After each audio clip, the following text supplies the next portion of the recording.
Graham Corns has been a fixture in South Australian football for the best part of 50 years. As a player, coach, media personality and flag bearer for his state since 1967. Welcome, Graham. Thanks, Mark. Now, as strong as you are, as fierce as you are in terms of patriotism towards South Australia, you're actually a Victorian, aren't you? Born in Victoria. My first memory is watching my dad play footy at Lawn, strange enough, on the foreshore down there. I've been back there a few times, and no, I can't find anybody who can remember the oval at Lawn being on the foreshore, but I know I saw my dad playing footy on there for Lawn, or back in 1952, I reckon. Why are you so vehemently opposed to all things Victorian? Well, no, you have that all wrong, because do I? We have a great deal of respect for... There's nothing like... You disguise it well. Look, let me explain. There's nothing like the Victorian football culture. Yeah? You really should be able to experience it when you don't live there. But the issue we have as South Australians with Victorian attitude to football is that they don't rate anyone else. They don't regard it. It's a lack of respect and appreciation. And there's been some great footballers out of South Australia who are just unknown here in Victoria. We don't deny that. In fact, we pinched all of them. Yeah, that's exactly right. So you come and you rape and pillage and take all our footballers away. Give us even claim Malcolm Blight as a Victorian. Malcolm Blight played for Victoria. We never forgave him. Yeah, I understand that. But I think it's just the perceived lack of respect in South Australia that the Victorians have or don't have for South Australians. And we're always trying to prove ourselves. It is an inferiority complex. It is. But that's not a bad thing necessarily, because an inferiority complex can be a great driving force. Given that backdrop, Graham, is that one of the reasons why you never came to the VFL until you were 31? No, I was always tempted to. I mean, I signed a Form 4 with Geelong at Puckapunyal, and that was in 1968. You were conscripted, weren't you? And Got called up halfway through 1968, went in the army in October 68, and the first weekend we could have visitors, Nipper Trezise from Geelong Footy Club showed up with the Form 4 and asked me to sign it. So, any intention of coming, or did you do what so many of the non-Victorians did then and take the money and said, I've got no intention? Well, given the fact that my family was living in Geelong, I probably had intentions to do it. But by the time I got out of the army and I went back to Glenelg, I'd been in Vietnam and came home to the Glenelg Footy Club, and without a doubt the Glenelg Footy Club gave me that support. I don't know where I would have been having stepped off a plane from Vietnam without having to be able to play football and go back into the environment of a footy club. So I did feel indebted. But at the same time, I was always grateful to Geelong, because they actually sent me a couple of brand new Shehans who were in Vietnam. Over in Vietnam? We didn't get a lot of time to use them. Now, you'll never sway me on your resentment towards Victoria, but I want to take you back to the start. It's not resentment. You were born in Victoria? Yeah. And I understand you went to Ivanhoe Grammar for a time. Oh, look, that's a long story, but I went to Edithvale Primary School. We lived at Aspendale. I went to Edithvale Primary School, and my mother and father had a really acrimonious divorce. And for some reason, my little brother, who's 4 years younger, and I were in custody of my father. Now, he didn't know how to look after, so he took a second job and put me as a boarder at Ivanhoe Grammar School. I was 7 years of age, and he was working 2 jobs to pay the fees. But then my mother came in one night at midnight into the dormitory and kidnapped me. Took me literally kidnapped me out of the dormitory. So I don't know what happened the next morning when they found out I was gone. And then we were on the run, my mother and I, all over Victoria, trying to get away from my father and the authorities, I guess, who were trying to find us. But to cut a long story short, my mum was a single mother. She couldn't support us, so I went back to my grandmother first, and for a short time in a home out at Heidelberg, where my little brother... Like an orphanage home? We were only there briefly. Dad rocked up one day in the Studebaker, and we piled in the car, and he drove to Adelaide and settled in Adelaide. 79. Yep. Now, you're a giant in South Australian football. You finally come to Melbourne at 31 years of age, and you join North Melbourne. Yep. You play rounds 1 and 2 in a forward pocket, which I suspect was against your better judgment. You end up playing 5 games that year and then heading back to Adelaide, presumably with the tail between your legs. I didn't go back with my tail between my legs, and I was only there 6 months, but it was one of the greatest 6 months I've ever had. The guys at North Melbourne were fantastic. The club was great. I don't think there's been a better collection of football talent in terms of Brownlow medals and Magarey medals, Sandover medals, best and fairest club captains. My biggest problem was, and I always blame myself, is I didn't get there till February. I had an overseas trip planned and didn't get back till February, so I missed a lot of the pre-season. So if you didn't perform, there was always someone else to take your place. Well, but you would have, I mean, you're a proud man and you're entitled to be on your record in South Australia. That must have wounded you to come here and play 5 games only at AFL level, some seconds games, and then you go home. Mid-season. I always blamed myself for it, so I didn't feel bitter towards anyone. As I said, I've still got great memories of those time, and I love catching up with those guys.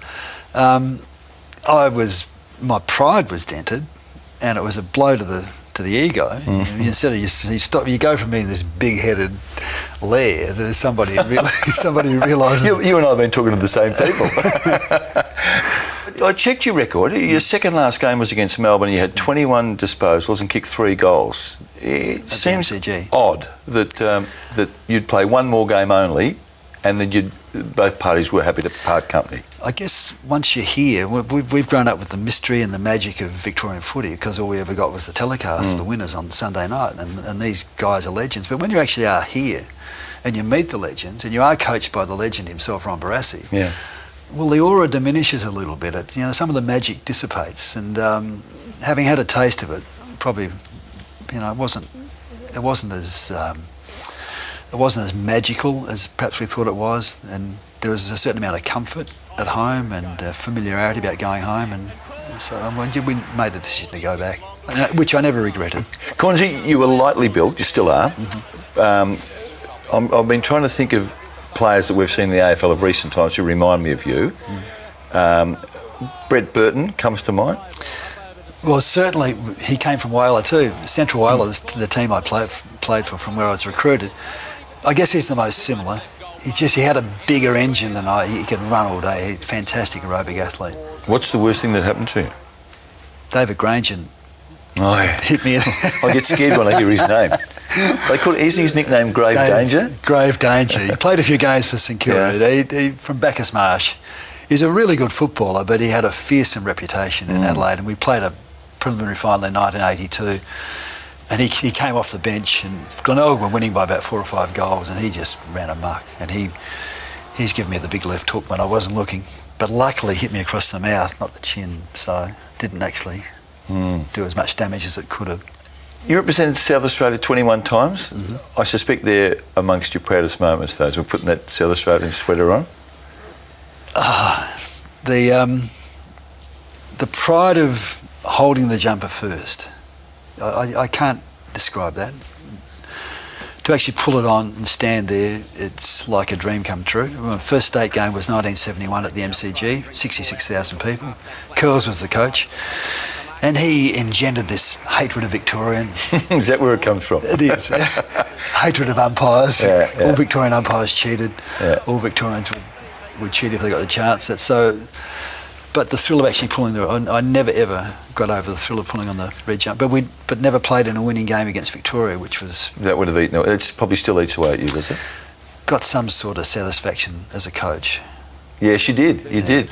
Outstanding record is at State of Origin level with South Australia. I think 9 wins from 11 starts. Yeah. What do you reckon that was?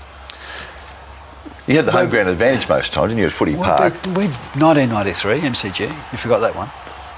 Yeah, conveniently.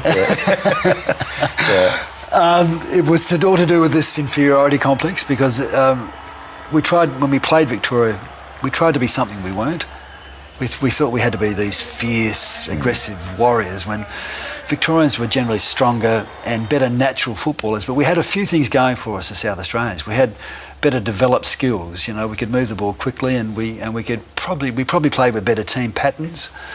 So it was a matter of exploiting the strengths we had and not trying to think we had to go fight them unless you had someone standing Dermot Brereton. Yeah, or Curls was playing with you. Or Curls was playing, but Curls loved to fight. He did. But he was a much better footballer than people thought he was. Curly never came to the VFL. Barry Robin didn't come. A lot of you came late. Peter Carey didn't come. Who was the best South Australian that we either didn't see at all or didn't see enough of? Neil Curley was a great player. And at that era, had he come, he was Barassi and Whitten. He rucked as well as playing all his other key positions. Barassi and Whitten combined. Now, I love curls. Yeah. But you're saying Barassi and Whitten combined. He wasn't as spectacular as Ted, because Ted was really good in the air. But Barassi, he was more like Brass, wasn't he? Yeah, but he's more skillful than Brass. Neil Curley was a much more skillful player than people give him credit for. Not as spectacular as maybe Ted Whitten, but a very good player. Barry Robran is a player you absolutely had to have seen. And people don't believe me, but he was as good a player as you've ever had. It's like if you grow up in South Australia, one of the first things you learn after the alphabet is that Barry Robran's the best player that ever played. Well, he was. After the break, your coaching career. Your coaching career. Premierships at Glenelg, 85, 86. On the way to Adelaide. Yeah. An inaugural coach of the Adelaide Crows. It was an amazing time, wasn't it? Could have been so much different, couldn't it? Now, this is an old wound, Cornsey, but preliminary final day in your third year. Yeah. Crows are playing Essendon. Thank you for this. You're 42 points up at half-time, and you lose to the team that goes on and wins the flag. How many times have you played that game over in your mind? I talked about regrets before, about being a wasted emotion. I don't have any. The only regret I do have is I want that half-time back. I do, because we hadn't been given a heck of a lot of respect as a new team. Our first 3 years had been really good. I think we've probably won more games than any of the new franchise, and we're always competitive. And our form in that first half was as good as it's ever been, but half-time. Well, you said you wanted half-time back. You mean personally about what you may have done differently? Well, I think because in those days it was always about, well, it still is about psychology, and it was, we're 7 goals up. Let's keep doing the things we've been doing to get us there. Let's run and use the ball and I've spoken to Sheed since, and I said, what did you say at half-time? He said it was quite simple. We had guys who weren't playing in that game who wanted to play in the grand final, who were revving the guys up. And the only message I had was that if you kick the first 2 goals, you've got the rest of the game to kick 5 goals. Yep. And so I kept an attacking instinct, an attacking midfield rather than go defensive. Could you have gone defensive with half a game still to play? I could have been a bit more aware of Michael Long. Sean Denham was on Tony McGuinness and turned his defensive role into an offensive role. The umpires... The umpires. You go back and look at it. Go back and look at the umpiring stats. Sorry, I thought they were the same umpires that were there in the first half when you led by 7 goals. We put it beyond doubt there, but then don't ask me about it. But in the end, we didn't do it well enough. We didn't protect the lead, and we probably could have. But it happens for a reason, because there's no doubt those guys involved in 93 were definitely there in 97 and 98 and had learnt that lesson the hard way. You only lasted 1 more year after that. Yeah. Were you disappointed about that? Hurt by that? I'm not sure hurt. I was disappointed. I was angry. I was angry that a board couldn't stay the distance. There was this feeling that because we didn't have a Victorian coach, we didn't have the earthy qualities that Victorian footballers, they'd get down. That would have got up your nose, wouldn't it? And there was a couple of board members there that I just probably never really forgave. Do you talk to them now? Yeah, I do. Yeah. But, time heals everything. You were sacked after 1994, your 4th year. Yeah. We didn't do that badly. Well, I've won 9.5 games. I mean, coaches today get pats on the back for doing that. It was a big decision. I mean, and you were replaced by a Victorian, Robert Shaw. Yeah. Retrospectively, did they make the wrong decision? At the time, yes, but when you saw how it unfolded, when Blighty came back, and Blighty, they won 2 flags, they won consecutive flags. So everything fell into place. You coached Modra in his best year in the AFL, kicked 120-something goals, including 6 in that losing preliminary final. Tell us how good he was. We saw him on telly and occasionally here, but where does he rate amongst the blokes, the greats that you coached and have seen over there? He's definitely up there, because because of his natural football ability. He came to football late he wasn't that serious about it. He was a country footballer, came down to West Adelaide. All of a sudden he's playing for the Crows. And then for that brief time, I got criticised a lot for saying he was bigger than Bradman in Adelaide. Did you say that? I'd forgotten that. No, I nearly said it. Well, but I said enough. Do you remember exactly what you said? I said to the it was a press conference after a game. I said I talked about Modra, and he kicked 100 goals, I think, at Princes Park.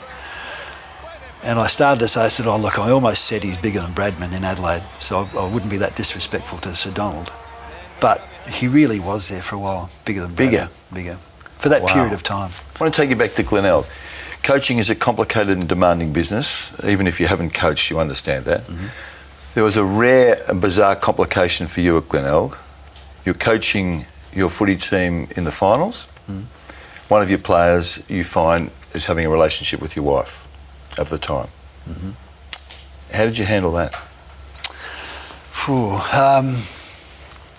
It was really hard. There was no doubt about that. Because you don't expect that to happen. And then you're having to deal with it after week one of the finals. And so much riding on Glenelg. Glenelg had played in so many grand finals, hadn't won one, and I'd come back. We'd won the second semi. Also, no, we were about to play the second semi. But in a sense, it forced you to compartmentalise it. It forced you to isolate your personal problems and concentrate on the football issues. And in a sense, football might have been a little bit of an escape for both of us, I guess. It wasn't easy for... When did it come to your attention? The Monday night after the first final we played. And are we going to say who we're talking about here? You can if you like.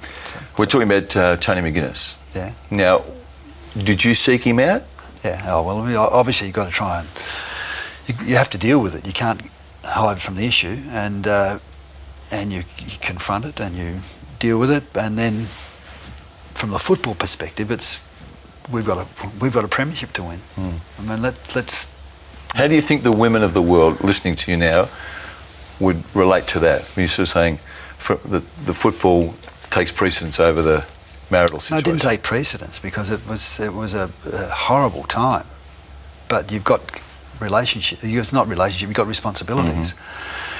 Mm-hmm. I mean, there's lessons to be learnt from everywhere, but let's focus on the football side of it. I mean, you don't want to go down the personal side because it was so difficult to deal with. But from a football perspective, you had training to go to, you had teams to select, you had a game to play. And we were able to isolate that, and we won the flag, which wasn't any period of great satisfaction or enjoyment. It was just more relief than anything. Did you put your arms around him on the ground after the game? I think I did, yeah. You did you? I think I did, yeah. It's a very mature attitude, Graham. Oh, there wasn't always mature attitudes with it, but at that time it was more relief, and it was a thing probably you had to do. And bear in mind, Tony came back as a... he played under you at Adelaide? He came back at Adelaide as our... and we've always been able to have a professional relationship in that regard. So, and he was very close to Chad and Kane, so that's complicated to talk about. It's one of life lessons that is really learned the hard way. But 20 years later, 25, 30 years later, you have a new life and got a beautiful wife and three more kids. I mean, who would have thought I'd have 3 more daughters? No, just one more and then I'll leave it alone. Do you remember what you said to Tony McGuinness when you first confronted him after learning the news? Oh, I do. You do? Yeah. Do you want to share it? No. Do you know? No, I don't know. No? No, it wouldn't be appropriate. Okay, right. Okay. Cornsey, what about your extracurricular activities? Cornsey's All-Star Band. Now, are you available for gigs on the international stage, or do you confine it to Adelaide? No, we've done some big gigs. We played at the Clipsal 500. Look, it was a band that started at the radio station for a Christmas party, and there was a guy who owned a hotel there, thought we were fantastic. We couldn't have been, but he thought we were. and he booked us to do a gig at his hotel, and from there we kept getting jobs. I know there was a big event for one of the boys, either Chad or Kane, that you missed because you had the band had an engagement. I've missed lots of things with the band because the bands get bookings months out, and there was a pre-season final I missed Kane's 250th game. I missed it when he broke the record. He thinks Chad's the favourite son because I keep missing all of his events. But does that make you feel more guilty? It does. I hope they understand that sometimes. I promised him I'll be there for his 300th game. Gee, they've given you some moments, Cornsey. I mean, they have just become the fourth longest-serving pair of brothers in AFL history. I know. It's been amazing. And I think they both got drafted by Port Adelaide. If you knew the history between Glenorg and Port Adelaide... I do. I was going to ask you about mortal enemies. Yeah. They drafted Chad first. Were you sort of offended, not the word, were you upset that Port took them? No. You were?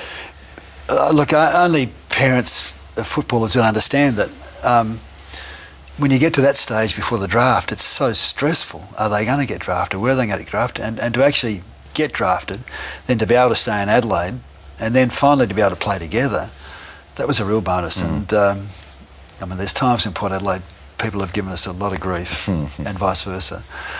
But for them, it's all about the boys, and they've had great careers there, and Kane continues to have the memories of that one, mate.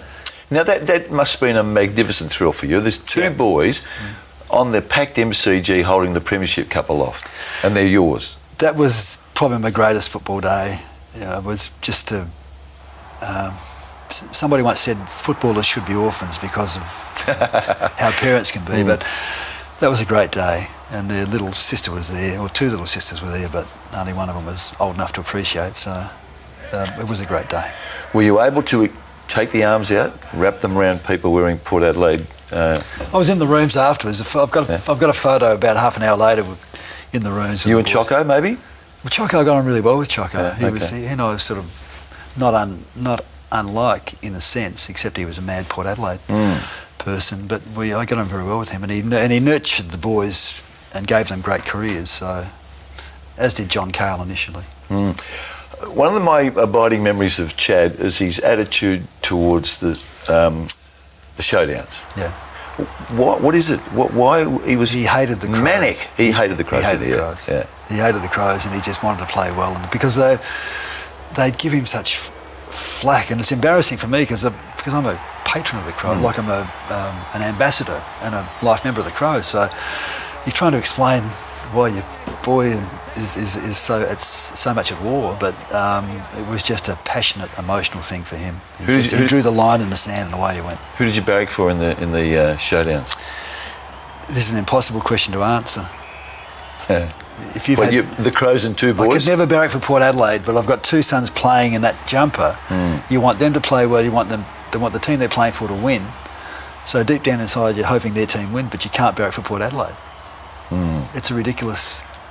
Yeah, it would have been an amazing feeling, I reckon, sitting in that place, knowing your allegiance to one side and the bloodlines with the other. Yeah. It all runs. You live it all through your football, through your sons when it gets to this stage. So what's good for them is good for you. Do you reckon Kane has had a bad press over his career? Do you think he's got the credit that he deserves, or he's had the respect even within the footy club that he deserves? I think this year it's regained its equilibrium. If you look at Kane's record, it's outstanding. You shake your head. But I think it's because he's a run-with player. He's not quite as flamboyant as Chad, but he got the job done. But he copped a bit of flack there for a while from some Port supporters even. But from the Port coach at the time. Did Matty Primus rate him? Matty Primus wanted him to retire. He still had a year of his contract to go. I wanted him to retire, but he said, no, I'm not going to. And then fortunately, Keith Thomas came to the club as chief executive and said, well, this is not the way you treat you know. Three-time club champion. And got him back on track. And then, of course, with the new coach, he just hasn't looked back. Well, he won the best and fairest the following year where Matty Primus was still coach. And then I think Ken Hinckley's given him another lease of life, given him a new direction, made him focus on a few more things that he may not have, and been a bit more demanding of him, so it's been good. Now, I like Matty Primus, so let me preface it by saying, but the Corns family and Matty Primus, that link that they had early on, that was broken, wasn't it? Matty and Chad were great mates, and that often is affected when one player becomes a coach. But I'm not sure it was Matty Primus's fault entirely. I think he had direction from, presidents and boards and chief executives, which might impact. Should they get involved in that sort of stuff? Well, they did. Your post-footy career took you into the media, Yeah. newspaper column and radio spots on 5AA. Yeah. 20-odd years on AA? 23. 23 years. Yeah. Breakfast and then drive with KG Cunningham. Yeah, legend. Lots of highlights because you interview lots of famous people. Oh, I don't know. Don't do this. Anyone outside of footy that you got in front of? Greg Norman. Greg Norman is B1, yeah? Yeah. I tell you, there's a bloke... Will Smith. I got an interview with Will Smith. He did the Muhammad Ali film. Well, didn't South Australia have the cycling tour that used to bring Lance Armstrong? Yeah, I Adelaide? knew this would come. Lance Armstrong. Yeah? Did you interview him? I did interview. I did. I never ever heard it. No. What? For I know 3 you had years. 15 minutes with him. For 3 years, Lance Armstrong came to Adelaide, and every year we'd say, "Can we interview him? Can we organise an interview?" And finally, the last day he's there. We had a phone call from a special events committee. Said you can have 10 minutes with Lance Armstrong at 12:15. At this time, it's 10:10 in the morning. So I frantically raced around, interviewed him at the Hilton Hotel, sitting there in a room. He wheels his bike in and his lycra and his cleats, sat down, and we had I wouldn't say it was a great interview because he was pretty bland with his responses. Told, he said, "I'm going to break my silence here. I'm going to expose to the world that I'm a systemic drug cheat." You were told that. No. So what happened to the interview? Oh, so I've got back to the radio station, to the newsroom. There's only one intern on the news because it's a Sunday, and I'm trying to put into the computer because one of these stupid microphone things with a USB stick in the bottom. Yeah. So I'm trying to find the interview, and I've got the sound of me learning how to do it, interviewing the girls in the media centre beforehand. Blank.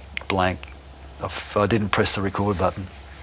Blank. I missed the Lance Armstrong interview. And 5AA had promoted it? We'd promoted it. The only interview with Lance Armstrong.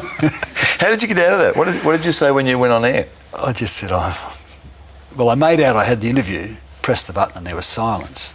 And then all hell broke loose. I said, "I'm sorry. I think I blamed somebody else in the good Australian tradition. Blame somebody else." The techo. Say techo. No one knows who the techo is. Yeah. No, it's been great. We haven't had as many South Australians as we should have. We're extremely happy to get you first up this year. Massive career on lots of fronts. We've enjoyed it, and I know you have, and good luck for the future. Thanks, Mike. This has been a Fox Footy production for Fox Sports.